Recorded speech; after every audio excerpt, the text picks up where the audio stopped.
جی ناظرین، welcome back. باران رحمت میں آپ کا میزبان شکیل جاذب آپ کے ساتھ ہے۔ جناب پروفیسر ڈاکٹر محمد ظفر اقبال جلالی صاحب ہمارے ساتھ تشریف فرما ہے اور موضوع گفتگو ہے ہمارا تربیت اولاد۔ پروفیسر صاحب، آپ نے بڑی زبردست بات کی کہ نبی پاک صلی اللہ علیہ وآلہ وسلم کی محبت، ان کے اہل بیت کی محبت اور قرآن کی محبت، یہ آپ اگر اپنی اولاد میں یہ چیزیں منتقل کر دیتے ہیں تو آپ یہ سمجھیں کہ ان کی شخصیت سازی کا، ان کی کردار سازی کا آپ نے جو بنیادی ڈھانچہ ہے وہ تیار کر دیا۔ وہ اس جو اسلام کی جو ایک بنیادی حدود ہے اس سے وہ باہر نہیں نکل سکتے۔ لیکن پروفیسر صاحب، ابھی ہم دیکھتے ہیں ڈاکٹر صاحب کہ عموماً والدین یہ سمجھتے ہیں کہ ہم نے بچے کو ایک بڑے اچھے مدرسے میں، ایک بڑے اچھے سکول میں داخل کر دیا ہے، بڑے مہنگے سکول میں داخل کر دیا ہے، اور وہ انگریزی بھی سیکھ رہا ہے، سائنس بھی سیکھ رہا ہے، باقی چیزیں بھی سیکھ رہا ہے، اور پھر وہ نہ پلٹ کے سکول کا رخ کرتے ہیں، نہ بچے سے پوچھتے ہیں کہ وہ کیا ہو رہا ہے، اور وہ یہ سمجھتے ہیں کہ بس ہم ہر مہینے ہم نے اس کی فیس دے دی ہے تو اب ہماری ذمہ داری ختم ہو گئی۔ یعنی یہ تو بہت غلط ہے۔ میرا چونکہ تعلق تدریس کے ساتھ ہے تو میں اس حقیقت کو جانتا ہوں۔ صرف اساتذہ جو ہے وہ بچوں کو تعلیم و تربیت اس انداز میں نہیں کر سکتے جب تک والدین کا یہ تعاون نہ ہو، والدین کی طرف سے توجہ اور دھیان نہ ہو۔ یعنی استاد کا اور والدین کا آپس میں رابطہ ہونا بھی آپس میں رابطہ ہونا ضروری ہے، اور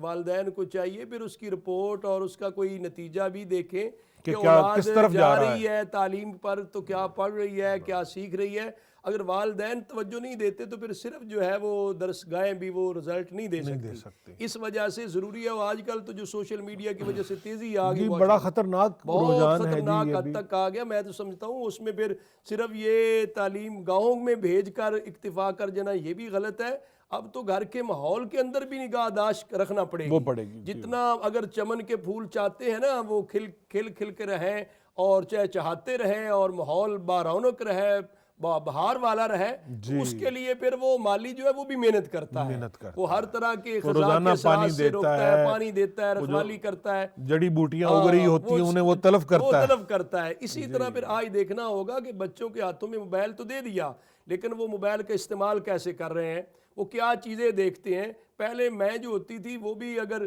تربیت جس انداز میں کرتی اس کا اثرات آگے ملتے ہیں نا، وہ اگر قرآن مجید کی تلاوت اور پھر نبی کریم صلی اللہ علیہ وسلم کی نعت پڑھ کے بچوں کو سلاتی اور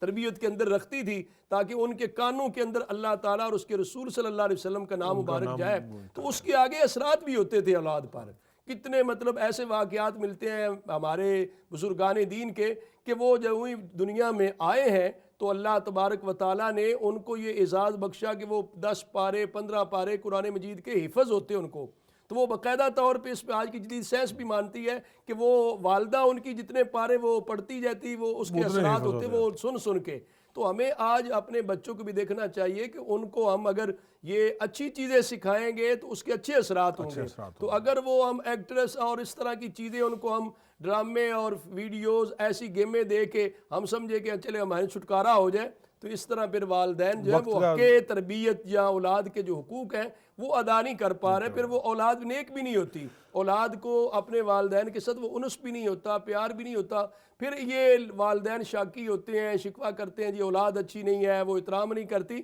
تو اگر یہ سمجھتے ہیں کہ اولاد کو احترام کرنے والا بنانا ہے تو پھر پہلے خود اس عمل کو بہتر طریقے سے دیکھنا ہوگا۔ اگر آپ اپنے گھر میں اپنے بڑوں کا احترام کریں گے، اپنے والدین کی خدمت کریں گے، تو آپ کی اولاد آپ کی بھی خدمت کرے گی۔ یہ باقاعدہ طور پہ نبی کریم صلی اللہ علیہ وسلم نے فرمایا اگر تم اپنے آبا کی جو ہے وہ حسن سلوک کرو گے تو تمہاری اولاد تمہارے ساتھ حسن سلوک کرے گی۔ یہ تو ہر گھر کی ڈاکٹر صاحب کہانی ہے، اور وہ اولاد دیکھتی ہے اپنے والدین کو کہ ہمارے والدین کا اپنے والدین کے ساتھ کیا برتاؤ ہے، اور وہ اسی حساب سے وہ پھر ان کا برتاؤ اپنے والدین کے ساتھ ہوتا ہے۔ ایک چیز اس میں چونکہ قرآن پاک بھی یہ حکم دیتا ہے کہ نماز کی طرف جب آپ جاتے ہیں تو نماز آپ کو برائی سے روکتی ہے، برے فحاشی سے ان چیزوں سے روکتی ہے۔ تو اگر بچوں میں باقاعدگی سے اگر نماز کی عادت ان کو ڈال دیتے ہیں والدین، تو پھر بہت ساری جو برائیاں اور جو جس کو ہم فحاشی کہہ سکتے ہیں اس سے تو ویسے بھی بچا جا سکتا ہے۔ ظاہر ہے کہ یہ تو اللہ تبارک و تعالیٰ کی بارگاہ میں سرمسجود ہونے سے جو نماز کا نور ہے اس کی وجہ سے جو تقوی ہے، پرہیزگاری ہے، اور ایک ماحول کے جو مبارک ماحول کے اثرات ہیں، وہ اس سے جتنے لمحے اس کو وہ نصیب ہوں گے حدیث پاک کے مطابق تو وضو کرنے سے ہی گناہ جھڑ جاتے ہیں، پھر نماز پڑھنے سے آگے جو درجے تو وہ بلند ہوتے دوسرا وہ اس کی اندر کی باطنی جو پاکیزگی ہے وہ بھی بڑھتی ہے. ہیں. یہ والدین کو نماز کی بھی تلقین کرنی چاہیے قرآن اور پاک کی قرآن تلاوت. مجید کی تعلیم پر توجہ دینی چاہیے. اچھا یہ ڈاکٹر صاحب بڑا اہم موضوع ہے. یعنی جب ہم اسکول میں تھے تو اس وقت میٹرک تک اسکول میں قرآن پاک با ترجمہ کا ایک پیریڈ لازمی ہوتا تھا، اور وہ ہم نے 5 سال کے اندر 3-4 سپارے ترجمے کے ساتھ اور باقاعدہ ان کی گردانوں کے ساتھ، ان کی وہ گرامر کے ساتھ وہ پڑھ لیے تھے، اور اس کا فائدہ یہ ہوا کہ ہمیں اس کے بعد قرآن پاک پڑھنے میں کبھی دقت نہیں ہوئی. لیکن اب ہم دیکھتے ہیں کہ جو پرائیویٹ اسکولوں کا ایک رجحان چل رہا ہے وہ ٹھیک ہے، اس میں ہمیں سارے علوم، دنیاوی علوم سیکھنے چاہیے، وہ اللہ تعالیٰ کا بھی حکم ہے، نبی پاک صلی اللہ علیہ وسلم کا بھی حکم ہے کہ آپ، لیکن جو بنیاد ہے ہماری قرآن پاک، وہ اس سے جو دوری ہے وہ ہم یہ دیکھ رہے ہیں کہ اس وقت ہمارا جو جدید تعلیمی نظام ہے اس میں قرآن پاک سے دوری کا ایک عنصر جو ہے وہ بڑا واضح ہمیں نظر آ رہا ہے. یعنی یہ بہت خطرناک حد تک ہے کہ اگر اس پہ توجہ نہ دی گئی میں سمجھتا ہوں آگے جو مسلم سوسائٹی ہے، مسلم معاشرہ ہے، ان لوگوں کو اگر اللہ تعالیٰ کی کلام قرآن مجید کا فیض ہی نہ ہو، جو قرآن مجید کے انوار و تجلیات ہیں، قرآن مجید پڑھنے کی برکتیں اپنی جگہ پہ، اس کا ترجمہ یا اس کے مفاہیم سمجھنا، آخر وہ کلام تو سب سے افضل ہے نا. فضل کلام اللہ علی سائر الکلام کا فضل اللہ علی خلق. نبی کریم صلی اللہ علیہ وسلم نے فرمایا اللہ کی کلام کی فضیلت ساری کلاموں پہ ایسی ہے جیسے خالق کی مخلوقات پہ ہے.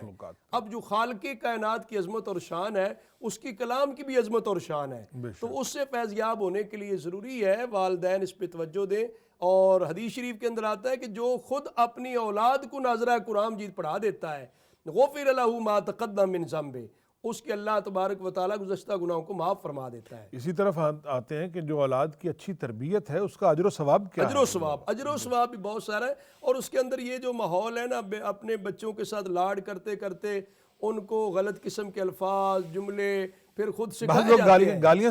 سکھا دیتے ہیں معاذ اللہ. تو یہ بہت خطرناک حد تک ہے. اپنے بچوں کو اگر برے لفظوں سے، برے القاب سے آپ بلائیں گے تو یہ ان کا بگاڑنا ہے. حضرت سیدنا نفسیاتی طور پر بھی ان پہ برا اثر پڑتا ہے. حضرت سیدنا عبداللہ بن مبارک رضی اللہ تعالیٰ کے سامنے ایک شخص نے اپنے بیٹوں کو پیار لاڈ میں سے کہہ دیا تو آپ نے فرمایا اب ستا ہوں، تو نے تو اس کو بگاڑ دیا ہے. تو گویا کہ والدین کو بھی چاہیے کہ اپنی زبان شائستہ رکھیں اور اولاد کے ساتھ جو گفتگو ہے وہ اچھے طریقے کے ساتھ کریں، تاکہ اس برے کلمات کے یا برے الفاظ کے ان پر جو ہے برے اثرات مرتب ہوں گے اس سے بچایا جائے. اور جو والدین توجہ دیں گے، دھیان دیں گے، ان کے لیے بہت بڑا اجر بھی ہے. اللہ تبارک و تعالیٰ کے پیارے حبیب علیہ الصلوۃ والسلام نے تو باقاعدہ طور پہ یہ دعا ارشاد فرمائی ہے کہ رحم اللہ والدہ، کہ اللہ تعالیٰ ایسے والدین پہ رحم کرے،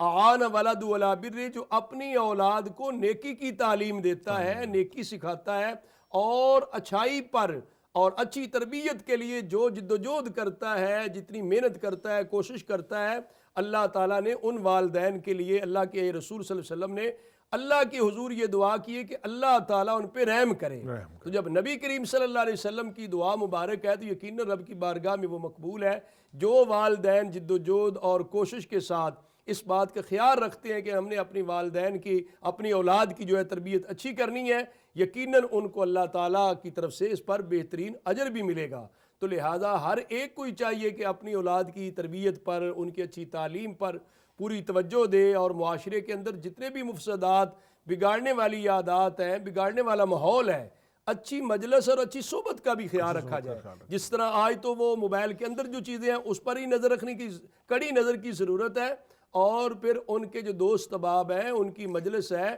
اس کا بھی خاص خیال رکھا جائے. ان کے دوستوں سے ملیں آپ، بچوں کے جیسا دوست ہوتا ہے بندہ ویسا ہو جاتا ہے. تو نیک اور صالح دوست یا اچھے دوست ہوں گے، اچھے اخلاق و عادات والے ہوں گے، یقیناً ان کے ساتھ تو ان کو فائدہ ہوگا. اگر بری حرکتوں والے یا برے کردار والے لوگ ہوں گے ان سے نقصان ہوگا. بہت شکریہ جناب پروفیسر ڈاکٹر محمد ظفر اقبال جلالی صاحب. آج کی اس گفتگو میں بڑی اہم نکات جو ہیں وہ زیر بحث آئے، جس میں والدین کی ذمہ داریاں، والدین کا اجر و ثواب، ان کی اچھی اولاد کی اچھی تربیت کا، اور اولاد کی اچھی تربیت کے ثمرات کیا ہیں، اس کا فوائد کیا ہیں معاشرے کو، سوسائٹی کو، اسلام کو، اللہ تعالیٰ کا جو ایک نظام ہے جس میں اللہ تعالیٰ نے انسان کو اس دنیا میں اپنا نائب بنا کر بھیجا ہے، تو وہ جو صفات ہیں جن سے اللہ نے آدم علیہ السلام کو متصف کیا ہے، ان صفات کا آگے اولاد جاری ہونا اولاد تک، یہ بھی اللہ تعالیٰ کی منشا اور اللہ تعالیٰ کے اس نظام کا ایک حصہ ہے۔ ناظرین محترم، ہماری اولاد ہمارا ہی ایک تسلسل ہے، وہ ہماری ہی ایکسٹینشن ہے۔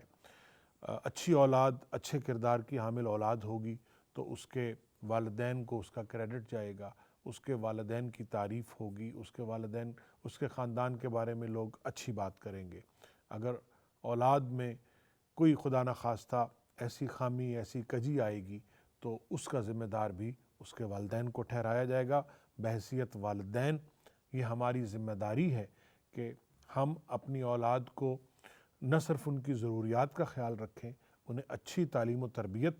مہیا کریں، بلکہ ہمیں اپنے عمل سے بھی ان کے لیے ایک نمونہ بننا چاہیے، کیونکہ جو والدین ہوتے ہیں وہ اپنے بچوں کا آئیڈیل ہوتے ہیں۔ بچے جیسے اپنے ماں باپ کو دیکھتے ہیں ویسا وہ خود بننے کی کوشش کرتے ہیں۔ تو یہ ایک بہت بڑی ذمہ داری ہمارے اوپر عائد ہوتی ہے، جس ذمہ داری میں ہم نے اپنی اس